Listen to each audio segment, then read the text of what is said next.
Section 219 Tax or refund to be computed to the nearest rupees.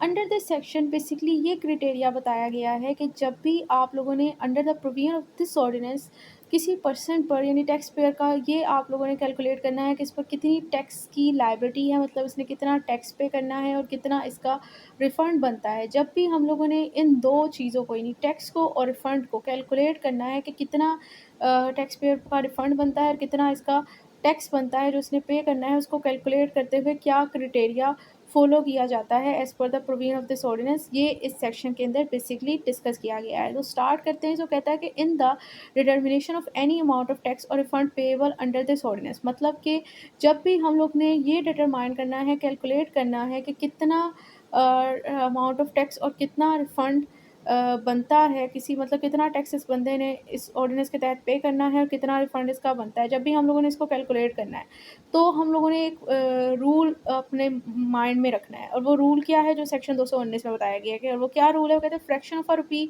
Less than 50 पैसा shall be disregarded. मतलब इनको calculate करते वक्त, हम दोनों चीज़ों को कैलकुलेट करते वक्त वो अगर तो आपकी रुपये की अमाउंट 50 पैसा से कम बन रही है तो फिर उस चीज़ को हम लोगों ने इग्नोर कर देना है।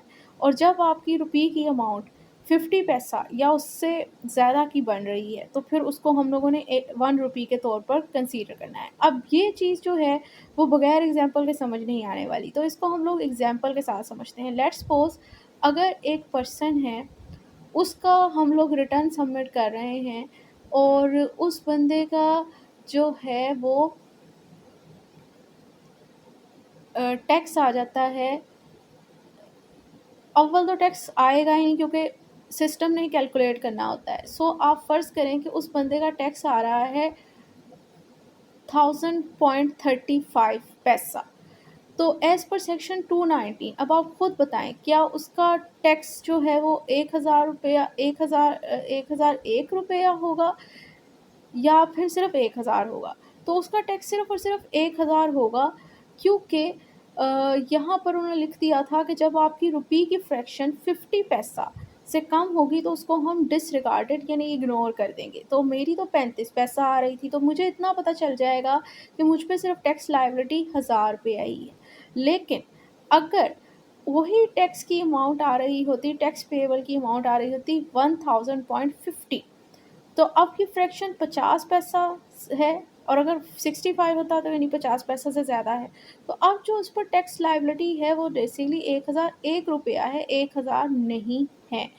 ये बेसिकली वही सेम सिंपल मैथ का फ़ॉर्मूला है कि जैसे हम लोग के जब हम लोग स्टूडेंट लाइफ हम सबकी थी तो हम लोगों का कोई मंडे टेस्ट या नॉर्मली कोई भी टेस्ट आप लोगों का होता होगा, तो उस टेस्ट में मार्क्स जब आपको मिलते थे और या पेपर आपका जब होता था तो उसमें अगर आपको मार्क्स मिलते थे और अगर आपको 10 में से 9.5 आउट ऑफ 10 मिले, तो as per the rules and regulation of the math आपके लीगली जो नंबर हैं वो 10 ही हैं। कोई भी आपको ये नहीं कह सकता कि आपके 9.5 हैं, क्योंकि मैथ का ये असूल है कि जब भी 0.5 चीज़ होगी या 0.5 से ज़्यादा होगी तो वो राउंड ऑफ हो जाएगी। सेम वही रूल यहाँ पर 219 में भी उन्होंने इम्प्लीमेंट किया है कि अगर रुपीज़ की फ्रैक्शन 50 पैसा यानी 50 यानी 0.5 0.5 से कम है तब उसे हम रुपये कंसीडर नहीं करेंगे, तब हम उसे इग्नोर कर देंगे। लेकिन अगर वो 50 रुपये से ज़्यादा या उससे उसके तक है तो उसे 1 रुपये हम लोग कंसीडर कर लेंगे। सेम मैटर यहाँ पर रिफ़ंड के मामले भी है कि अगर तो उस बंदे का रिफ़ंड 1000.20 बन रहा है तो वहाँ पर उसका रिफ़ंड सिर्फ 1000 है, क्योंकि फ्रैक्शन 50 पैसा से कम है। इसी तरह अगर उसका 1000.75 रिफ़ंड बन रहा है तो यहाँ पर जो है वो उसकी 1001 रुपया जो है वो रिफ़ंड बन रहा है, क्योंकि फ्रैक्शन जो है वो 50 पैसा से ज़्यादा है। सो आई होप ये पॉइंट जो है वो सबको समझ आ गया होगा। सेक्शन 219 सिर्फ इसी लिहाज से थोड़ा सा टेक्निकल है और कोई मुश्किल नहीं है, क्योंकि जिस बंदे को थोड़ी सी मैथ की इन्फॉर्मेशन है वही राउंड ऑफ वाली बात इधर लिखी हुई है, उसके लिए तो सेक्शन 219 मुश्किल था ही नहीं। नेक्स्ट है सेक्शन 220।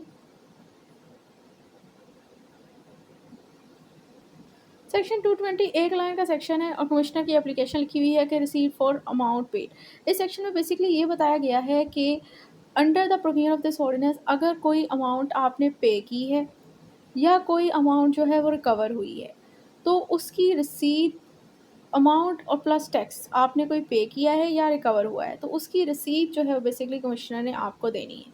बस सेक्शन 220 के अंदर यही चीज़ डिस्कस की।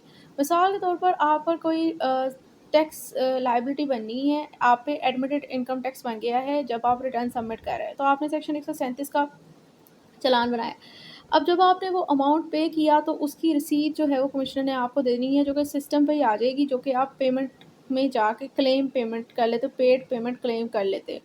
तो वो रसीद आपको मिलती है, वो बेसिकली सेक्शन 220 के तहत ही मिलती है। इसी तरह अगर कोई अमाउंट आपके ऊपर टैक्स डिफ़ॉल्ट था और आपने पे नहीं किया हुआ, तो वो जब आपसे रिकवर करता है एफपीआर, तो वो उसकी रसीद भी वो आपको देंगे, क्योंकि रिकवर तो हो गया। मतलब जो भी आप लोगों से पैसे लिए गए हैं, आया आपने खुद वॉलंटरी तौर पर पे कर दिए हैं या इनवॉलंटरी तौर पर आपसे रिकवर की गए हैं कि आप इतने शरीफ नहीं थे, तो उसकी पेमेंट की रिसीट जो है वो कमिश्नर आपको देगा। कमिश्नर के ऊपर ये ऑब्लिगेशन है। ये सेक्शन 220 था।